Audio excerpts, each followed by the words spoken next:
Yo soy el buen pastor, que da la vida por sus ovejas.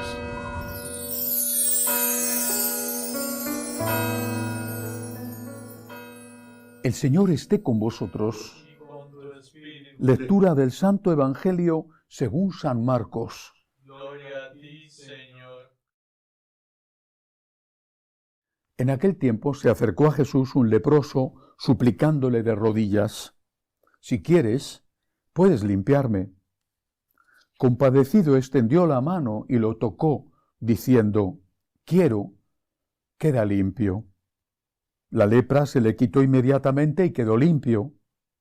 Él lo despidió, encargándole severamente: «No se lo digas a nadie, pero para que conste, ve a presentarte al sacerdote y ofrece por tu purificación lo que mandó Moisés para que les sirva de testimonio».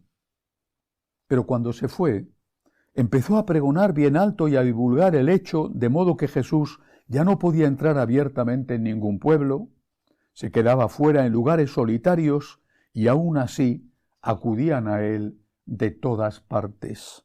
Palabra del Señor.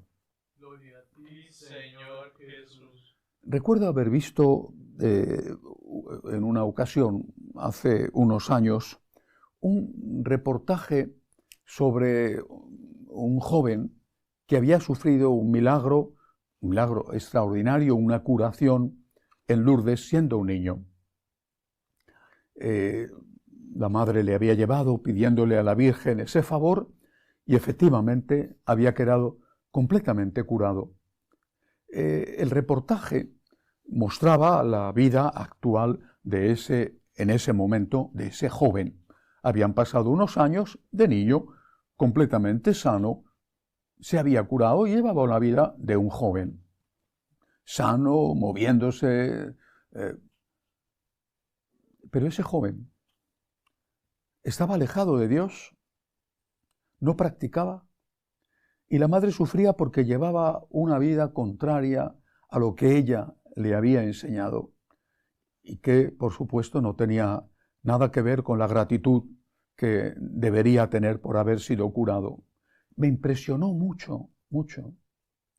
No quiero juzgar a esa persona, solo Dios es Dios para poder juzgar lo que hay en el alma de esa persona, pero a mí me impresionó y me hizo pensar: ¿qué hacemos con los dones que hemos recibido? ¿Los ponemos al servicio de Dios o los volvemos contra el Dios que nos los ha dado? Hoy el Evangelio nos narra un milagro extraordinario. Se trata de un leproso. La lepra era no solo una enfermedad horrible, sino una enfermedad que exigía que el leproso viviera fuera del pueblo, fuera de la ciudad. A veces solo o a veces en un grupo de leprosos. En algunos sitios tenían que llevar incluso una campana para que, oyéndola de lejos, las personas se alejaran, porque se pensaba que era extraordinariamente contagiosa la lepra. La familia les dejaba en determinados sitios un poco de comida, de lejos, para que ellos pudieran acercarse cuando ya su familia se había marchado a alimentarse. Era como una maldición. El leproso era un signo de un maldito de Dios. Cristo cura a este leproso. Pero en ese momento el Señor quería pasar desapercibido, estaba enseñando y sabía que si se difundía el hecho de que hacía este tipo de milagro tan especial, la gente iba a acercarse a él no para escuchar sus enseñanzas, sino para que le curaran los milagros. Así que le dice al leproso: mira, vete al sacerdote, tienes que hacerlo, porque el sacerdote era, en aquella época, el que certificaba la curación, con lo cual el leproso, con el papel del sacerdote, podía integrarse de nuevo en su familia, en su trabajo, en su vida normal.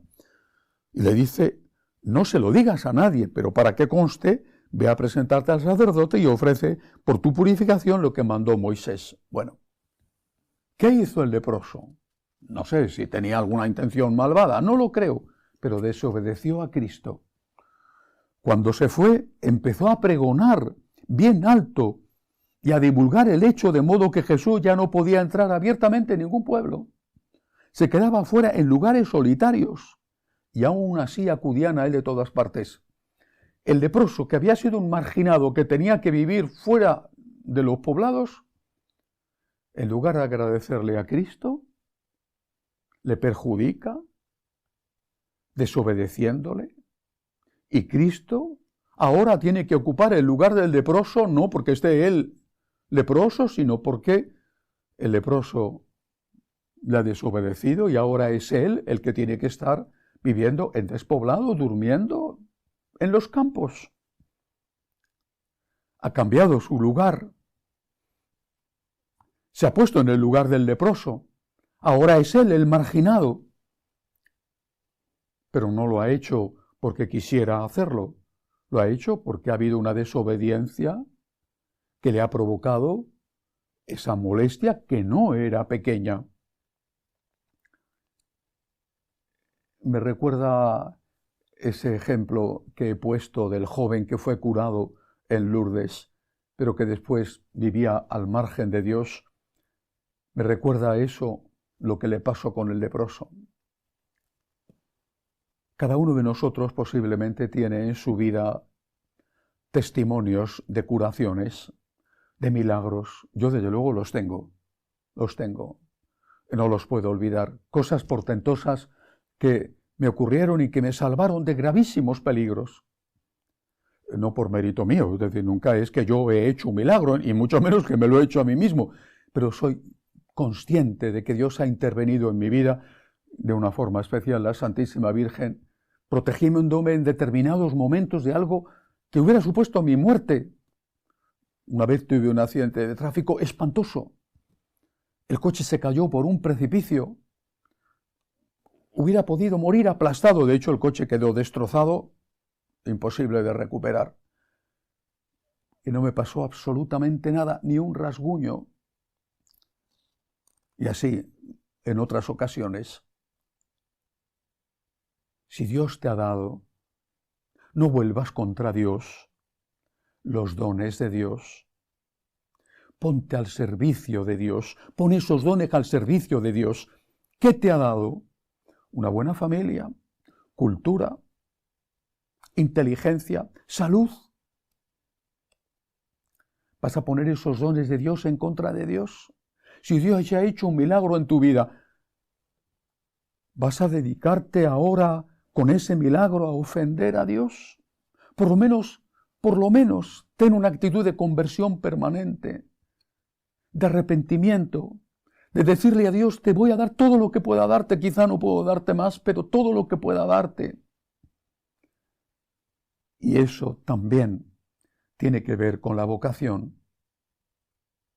Cuando descubres lo que Dios te ha dado, lo que te ha amado, sin mérito tuyo, no es para que te sientas superior, pero sí es para que te sientas agradecido.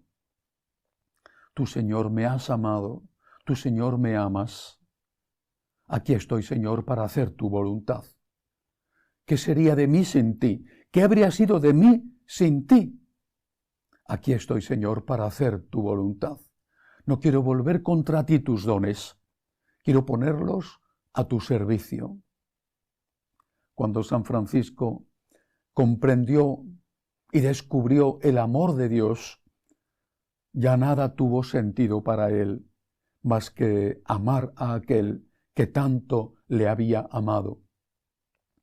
Cuando escucha aquella palabra de Jesús en la ermita de San Damián, aquel crucifijo que le habla y le dice, repara mi casa que amenaza ruina, sabe que ha encontrado su camino. ¿Pero por qué va a hacer eso? Porque antes ya le había dicho al Señor, aquí estoy para hacer tu voluntad. Porque antes ya se había hecho consciente de que había recibido mucho y de que tenía que darle a Dios todo lo que había recibido, aunque no pudiera, por ser un ser humano, darle todo lo que Dios merecía. De nuevo, plantéate, joven, lo que Dios ha hecho contigo. No dejes que se frustren en ti los dones de Dios. No vuelvas contra Dios. lo que Dios te ha dado. Que así sea.